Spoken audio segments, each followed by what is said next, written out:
గం గణపతయే నమః.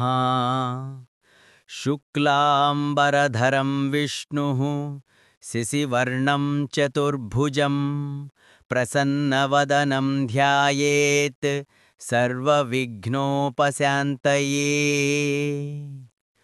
ఓం వ్యాసాయ విష్ణురూపాయ వ్యాసరూపాయ విష్ణవే నమో వై బ్రహ్మనిధయే వాసిష్ఠాయ నమో నమః.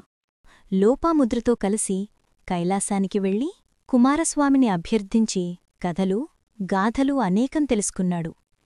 తీర్థ దాన వ్రతమహాత్మ్యాలు ఎన్నో షణ్ముఖుడు చెప్పగా విని ఆ వృద్ధ దంపతులు ఎంతగానో ఆనందించారు. అయినా తృప్తి కలగలేదు. లోకహితం కోరి దేవీభాగవతం గురించి దాని మహిమ గురించి చెప్పమని అడిగారు. త్రిలోకజనని ఆ పురాణంలో కీర్తింపబడిందిట కదా, మాకు తెలియజెప్పవా అని అభ్యర్థించారు. స్కందుడు ఆరంభించాడు. కుంభసంభవ, భాగవత మాహాత్మ్యాన్ని విస్తరించి చెప్పాలంటే ఎవ్వరివల్లా అయ్యే పని కాదు. నువ్వు అడిగావు కనుక క్లుప్తంగా చెబుతాను. సచ్చిదానందరూపిణీ జగదంబిక భుక్తిముక్తి ప్రదాయినిగా సాక్షాత్కరించేది దేవీభాగవతంలోనే. అంచేత దేవీభాగవతం అంటే దేవీవాజ్మయ రూపం. దీని పఠన శ్రవణాలకు దుర్లభమైనది ఏదీ ఈ సృష్టిలో లేదు. వెనకటికి వివస్వంతుని కొడుకు శ్రాద్ధదేవుడని ఒక మహారాజు ఉన్నాడు. అతడికి ఎంతకాలానికి పిల్లలు కలగలేదు. మగబిడ్డ కలగాలని ఆకాంక్షించి వశిష్ఠులవారి అనుమతితో ఒక ఇష్టిని అంటే పుత్రకామేష్టిని నిర్వహించాడు. అతడి భార్య శ్రద్ధాదేవి తనకు ఆడపిల్ల కావాలని ఆ విధంగా హోమం నిర్వహించమని అభ్యర్థించింది. హోత అలాగే హోమం చేశాడు. ఇష్టపూర్తి అయింది. కొంతకాలానికి శ్రద్ధాదేవి గర్భం ధరించింది. ఆడపిల్లిని ప్రసవించింది. ఇలాదేవి అని పేరు పెట్టారు. కాని మహారాజు మనస్సు కలుక్కుమంది. మగపిల్లవాడు కావాలని సంకల్పించి ఇష్టిని నిర్వహిస్తే ఆడపిల్ల పుట్టిందేమిటి?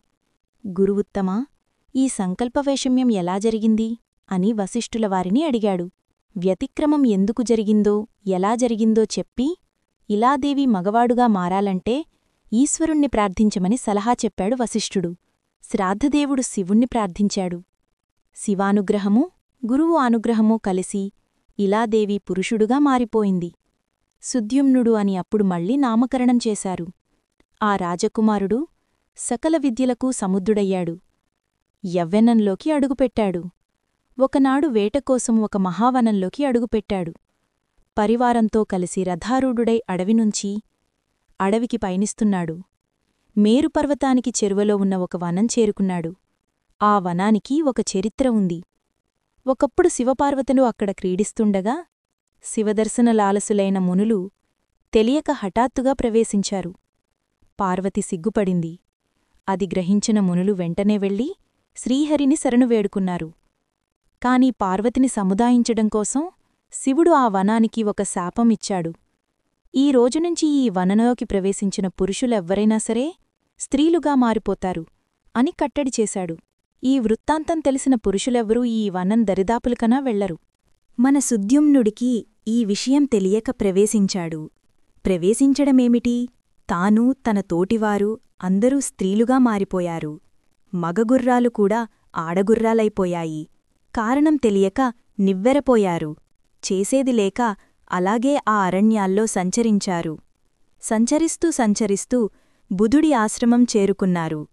ఈ సుందరాంగిని చూసి బుధుడు మరులుకొన్నాడు. ఎవరి అందగత్తే? ఉన్నత పల్యోధరాలు, దొండపండుల్లాంటి పెదవులు, మల్లెమొగ్గల్లాంటి పలువరస, చంద్రబింబంలాంటి వదనం, పద్మాల్లాంటి కన్నులు. బుధుడికి మనసయ్యింది. ఆ సుందరాంగి కూడా బుధుత్తి చూసి అలాగే మన్మథభావాలకు లోనయ్యింది. చంద్రుడిలా ఉన్నాడు, ఎవరబ్బాయి అందగాడు అనుకుంది. చూపులు కలిశాయి, మనసులు కలిశాయి, తనువులూ కలిశాయి. ఆ సోమనందనుడి ఆశ్రమంలో కామసుఖాలు అనుభవిస్తూ చాలా కాలం ఉండిపోయింది. గర్భవతి అయ్యింది. పురూరవసుడికి జన్మనిచ్చింది. కొంతకాలం గడిచింది. ఒకనాడు తన పూర్వరూపం, తన రాజ్యం, తల్లిదండ్రులు అన్నీ జ్ఞాపకం వచ్చి దుఃఖించి దుఃఖించి ఇంకా ఆ ఆశ్రమంలో ఉండలేక వెళ్ళిపోయింది. వెతుక్కుంటూ వెళ్ళి వశిష్ఠుడి ఆశ్రమం చేరుకుంది. తమ కులగురువును చూడటంతోనే దుఃఖం పొంగివచ్చింది. కాళ్లమీద పడి వలవలా విలపించింది. మళ్లీ పురుషత్వం వచ్చేట్టు అనుగ్రహించమని ప్రార్థించింది. వశిష్ఠుడు మంత్రశక్తితో జరిగిన వృత్తాంతమంతా తెలుసుకున్నాడు. కైలాసానికి వెళ్లాడు. శివుణ్ణి ఆర్పించి ప్రసన్నుణ్ణి చేసుకున్నాడు. ఉబ్బులింగడు గదా అని భక్తిభావంతా స్తుతించాడు. మృడా, కైలాసవాసి, నీలకంఠ, భుక్తిముక్తిప్రదాయక, శివరూప, శివ, ప్రసన్నభయహారి, వృషభవాహన, శరణ్య, పరమాత్మ, త్రిమూర్తిస్వరూప, దేవాధిదేవ, వరద, పురారి, యజ్ఞరూప, యజ్ఞఫలద, గంగాధర, సూర్యేందువహ్నిలోచన, నమో నమః, నమో నమః. బోళాశంకరుడు ప్రత్యక్షమయ్యాడు. వృషభవాహనం మీద పార్వతీసమేతుడై దర్శనమనుగ్రహించాడు. వరం కోరుకోమన్నాడు. ఆడపిల్లగా జన్మించి మగపిల్లవాడుగా మారి ఇప్పుడు మళ్లీ స్త్రీత్వం పొందిన ఇలాదేవికి, అంటే సుద్యుమ్నుడు, తిరిగి పురుషత్వం ప్రసాదించమని వశిష్ఠుడు అభ్యర్థించాడు.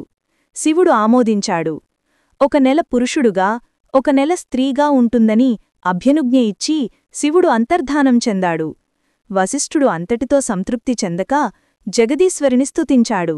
శరణాగతవత్సల, దుర్గా, దేవేశి, దుఃఖహంత్రి, దుష్టదైత్యనిషుదిని, భక్తిగమ్య, మహామాయ, జగదంబిక, సంసారసాగరోత్తర పోతీభూత పదాంబుజ, త్రిమూర్తి సంసేవిత, చతుర్వర్గప్రదాయిని.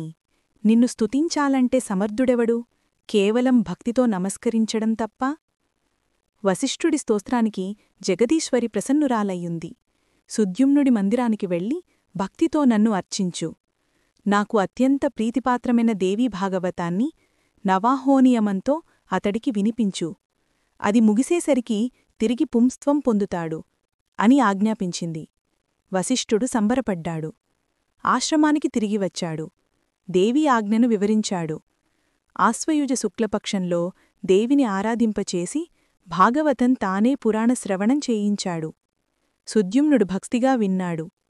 వినిపించిన వశిష్ఠుడిని అర్పించాడు. వెంటనే పురుషత్వం పొందాడు. రాజ్యానికి పట్టాభిషిక్తుడయ్యాడు. ప్రజారంజకంగా పరిపాలన సాగించాడు. భూరి దక్షిణలతో దేవీ యజ్ఞాలు అనేకం నిర్వహించాడు. పుత్రుల్ని పొందాడు. వారికి రాజ్యం అప్పగించి తాను తపస్సులు చేసుకుని దేవీ సాలోక్యం చెందాడు. అగస్తా, దేవీభాగవత మహిమ అంతటిది.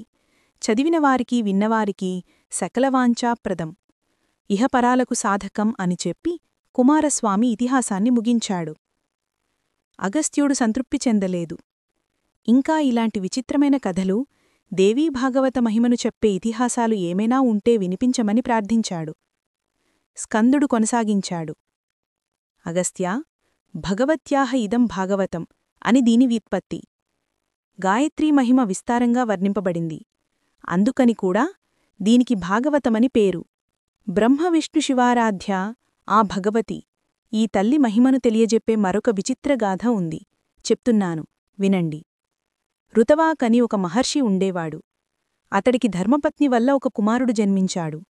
రేవతీ నక్షత్రయుక్తమైన గండాంతకాలంలో జన్మించాడు. ఋషి దంపతులు సంతోషించి జాతకర్మాదులన్నీ యథావిధిగా జరిపించారు. కాని కొడుకు పుట్టినప్పటినుంచి ఆ తల్లిదండ్రులు ఆదివ్యాధి పీడితులయ్యారు, మంచం పడ్డారు. కారణం తెలియలేదు. ఒకవేళ ఈ పుత్రుడు పూర్వజన్మలో మహాపాపాలు చేశాడేమో, ఋషిపత్నులను శీలభంగాదులు చేశాడేమో, ఆ మహాపాతకాలు మనల్ని రోగాలుగా పట్టి పీడిస్తున్నాయేమో అని ఎంతగానో దిగులుపడ్డారు. అనుకున్నట్టుగానే కొడుకు ఎదిగి అలాగే తయారయ్యాడు. ఋషిదంపతుల దుఃఖానికి అంతులేకపోయింది. కుపుత్రుడు కలిగే కంటే అపుత్రులుగా ఉండిపోవడమే మంచిది. స్వర్గానికి వెళ్లే తల్లిదండ్రులను నరకానికి పడదోస్తారు కుపుత్రులు, దుఃఖదాయకులు. వీరివల్ల అయినవారికి ఉపకారమూ లేదు, కానివారికి అపకారమూ లేదు. ఇలాంటి కుపుత్రులు పుట్టకుండా ఉండటమే మంచిది. ఇల్లు సుపుత్రుడితో కలకలలాడటం ఎంతటి అదృష్టవంతులకో కదా. కుపుత్రుడు వల్ల వంశం, కుభార్య వల్ల జీవితం, కుభోజనం వల్ల దివసం, కుమిత్రుడిపల్ల సుఖం నశిస్తాయన్నారు పెద్దలు. ఇలా దుఃఖిస్తూనే ఉన్నారు ఆ దంపతులు. ఒకనాడు గర్గమహర్షి అక్కడికి వస్తే తమ గోడు వెళ్లబోసుకున్నారు. మేము ధర్మబద్ధంగానే జీవితాలు గడిపాం. గురుశుశ్రూషులు చేశాం. వేదాధ్యయనం నియమనిష్టలతో చేశాను. బ్రహ్మచర్యం గడిపి గృహస్థాశ్రమంలో ప్రవేశించాను. ధర్మబద్ధంగా సంసార సుఖాలు అనుభవించాం. రోజూ పంచయజ్ఞాలు చేస్తున్నాం. పున్నామనరకం నుంచి కాపాడుతాడని ఆశించి పుత్రుణ్ణి పొందామే తప్ప కామవాంఛతో కానే కాదు. కాని వీడు పుట్టినప్పట్నుంచి మేమిద్దరం ఇలా అయిపోయాం. ఇది నా తప్పా, దీని తప్పా, వీడి తప్పా? నువ్వు జ్యోతిశ్శాస్త్రంలో పారంగతుడివి కనుక ఆలోచించి చెప్పు. ఈ కుపుత్రుడు మాకు ఎలా జన్మించాడు? దీనికి శాంతి ఏమిటి? అని అడిగాడు ఋతవాగ్ము. గర్గాచార్యుడు లెక్కలు వేసి తీవ్రంగా విచారణ చేశాడు. ఋతవాగ్ముని, ఇందులో మీ దంపతుల దోషమేమీ లేదు. కాకపోతే మీ పుత్రుడు దుర్ముహూర్తంలో జన్మించాడు. రేవతీ గంధాంతకాలంలో పుట్టాడు. అంచేత దుశ్శీలుడు అయ్యాడు. అదే మీ ఆదివ్యాధులకు కారణం. అంతకన్నా ఏమీ లేదు. ఈ దుఃఖం ఉపశమించాలంటే దుర్గతినాశిని దుర్గాదేవిని ఉపాసించండి. అది అన్ని దోషాలకు మహాశాంతి అని చెప్పి గర్గుడు సెలవు తీసుకున్నాడు. ఋతవాగం మహర్షికి రేవతీ నక్షత్రం మీద పట్టరానంత కోపం వచ్చింది. నేలకు రాలిపొమ్మని శపించాడు. వెంటనే ఆ నక్షత్రం భగభగలాడుతూ కుముదాద్రి మీదకు రాలిపడింది. అప్పటినుంచి ఆ పర్వతం రైవతకాద్రి అయ్యింది. దాని సౌందర్యం రెండింతలు పెరిగింది. అటుపైని గరుగుడు చెప్పినట్టు ఆ ఋషిదంపతులు జగదంబికను ఆరాధించి సుఖశాంతులు పొందారు. కుపుత్రుడు సుపుత్రుడుగా మారి అందరి ప్రశంసలు అందుకున్నాడు. ఆ రేవతీ నక్షత్ర తేజస్సునుంచి ఒక కన్నికామణి ఆవిర్భవించింది. రూపంలో, కాంతిలో మరొక లక్ష్మీదేవిలా భాసించింది. ఆమెను చూసిన ప్రముచ మహర్షి ఆశ్చర్యచకితుడై తన ఆశ్రమానికి తీసుకువెళ్లి రేవతీ అని నామకరణం చేసి కన్నకూతురులా పెంచుకున్నాడు. రేవతీ ఎదిగి ఈడేరిన తరువాత వరాన్వేషణ ప్రారంభించాడు. శ్రీదేవి భాగవతం ఎన్నో కథలతో అమ్మవారి మహిమలతో కూడినది. మేము రోజుకి ఒక ఎపిసోడ్తో వస్తున్నాము. మా ఏన్షియంట్ సిబ్లింగ్స్ సబ్స్క్రైబ్ చెయ్యండి, షేర్ చెయ్యండి.